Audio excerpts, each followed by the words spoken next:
Sore itu, sinar matahari masuk samar lewat celah dinding papan rumah Rara. Gadis kecil berumur 12 tahun itu menatap loyang kecil di atas tungku arang yang menghitam. Tangan mungilnya bergetar saat menabur gula pasir di atas adonan kue kelapa. Asap tipis mengepul, memenuhi ruangan kecil yang kini terasa begitu sepi. Sudah 2 minggu sejak kecelakaan itu. Sejak kedua orang tuanya pergi tanpa pamit, meninggalkan Rara dan adiknya, Jaka, yang baru berumur 8 tahun. Kini, hanya ada mereka berdua di rumah reyot peninggalan ayah.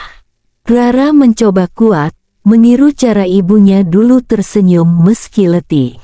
Ia percaya satu hal, jika ia ingin bertahan, ia harus bekerja keras. Bu, kalau aku jualan kue ini, aku bisa beli beras buat makan, kan?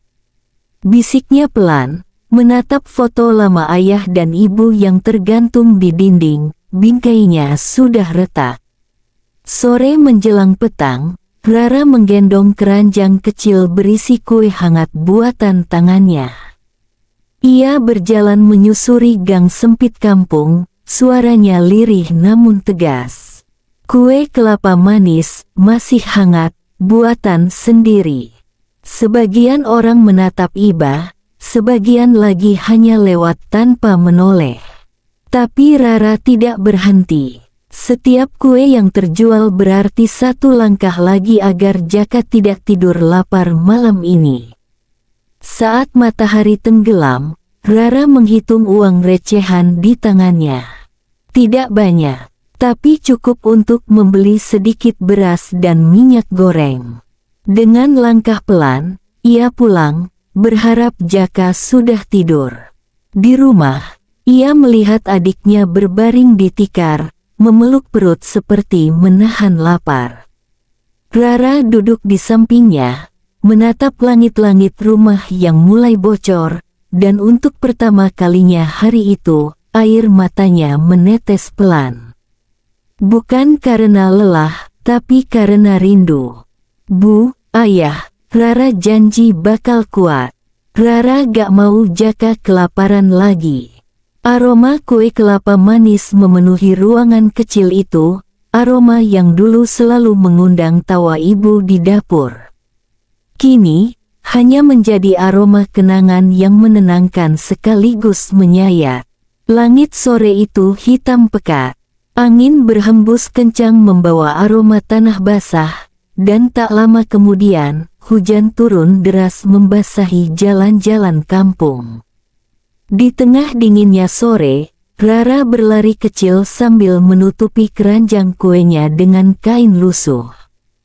Kakinya terperosok ke lumpur, tapi ia tetap berusaha melangkah. Kue-kue dalam keranjang itu adalah satu-satunya harapan untuk malam ini. Ayo, Rara, dikit lagi sampai rumah, gumamnya lirih, menahan dingin yang menggigit kulit. Sesampainya di rumah, ia melihat Jaka duduk di sudut ruangan, memeluk lutut dan menatap api kecil di tungku yang hampir padam. Kak, aku lapar, katanya pelan, suaranya gemetar antara dingin dan lemah. Rara tersenyum, meski matanya berkaca-kaca.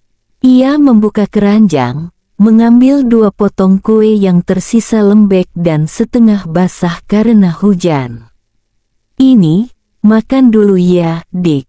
Nanti kalau kakak jualan lebih banyak, kita bisa beli ayam goreng, ujarnya, berusaha ceria. Jaka mengangguk, menggigit kecil, lalu berbaring di pangkuan Rara. Tak lama, ia tertidur, meski perutnya belum benar-benar terisi. Rara menatap wajah adiknya yang pucat, lalu menunduk menatap tangannya yang penuh luka bakar kecil, bekas dari membuat adonan di tungku panas.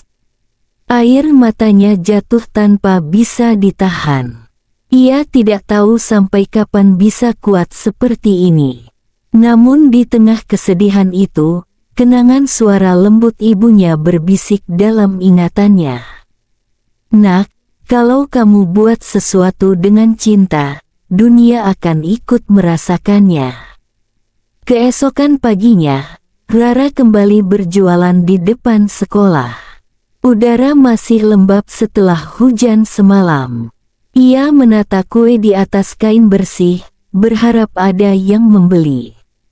Tak disangka, seorang ibu guru datang menghampirinya. "Kamu yang buat kue ini sendiri, Nak?" "Iya, Bu. Rara yang buat, resep dari ibu. Rasanya enak sekali. Ibu mau pesan banyak untuk acara sekolah minggu depan?" "Ya." Rara terdiam, seolah tak percaya apa yang baru ia dengar. Air matanya jatuh, tapi kali ini bukan karena sedih, melainkan bahagia.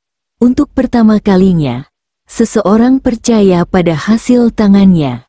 Ia menunduk, menatap kue buatannya yang sederhana. Dalam hati, ia tahu cinta ibu yang ia masukkan dalam setiap adonan itu kini mulai mengubah nasibnya. "Terima kasih, Bu." Rara janji gak akan menyerah.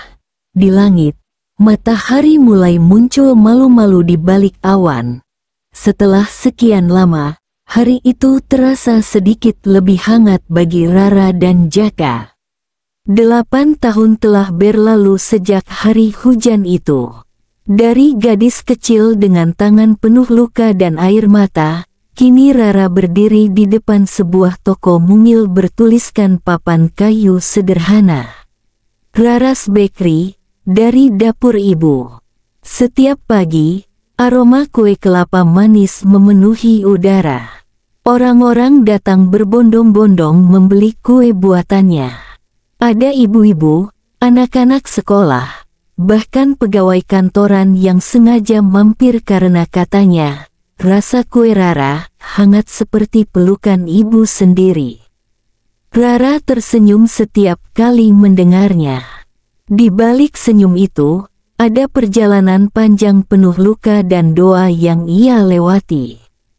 Ia masih menyimpan resep asli tulisan tangan ibunya, di atas kertas kuning kusam, dengan noda minyak dan tepung di sudutnya.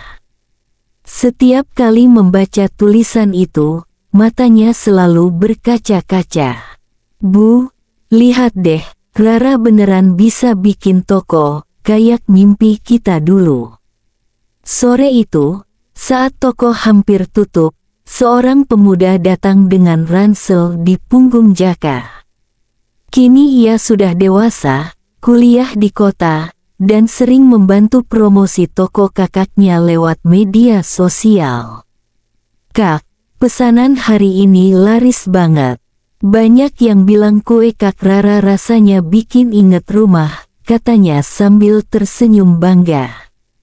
"Iya, Dik. Soalnya kue ini bukan cuma dari tepung dan gula, tapi dari doa ibu juga," jawab Rara lembut. Setelah toko benar-benar sepi, Rara duduk sendiri di dapur. Di sudut ruangan masih ada tungku arang lama, yang dulu jadi saksi perjuangan kecilnya saat hujan dan lapar. Ia menatap langit-langit rumah toko yang kini kokoh, berbeda jauh dari rumah bambu reyot tempat ia dulu meneteskan air mata. Air matanya jatuh lagi, tapi kali ini hangat dan tenang. "Bu, Ayah, Rara udah sampai sini." Tapi, Rara masih rindu. Ia menutup mata, menghirup aroma kue kelapa manis yang baru matang. Di luar, angin sore berhembus lembut, seolah membawa suara ibunya. "Nak, ibu selalu di sini. Dalam setiap kue yang kamu buat." Rara tersenyum di tengah kesunyian. Ia tahu, hidupnya tidak lagi kosong. Karena setiap kue yang ia jual bukan sekadar makanan, melainkan cinta, kenangan, dan perjuangan yang menghidupkan harapan banyak orang.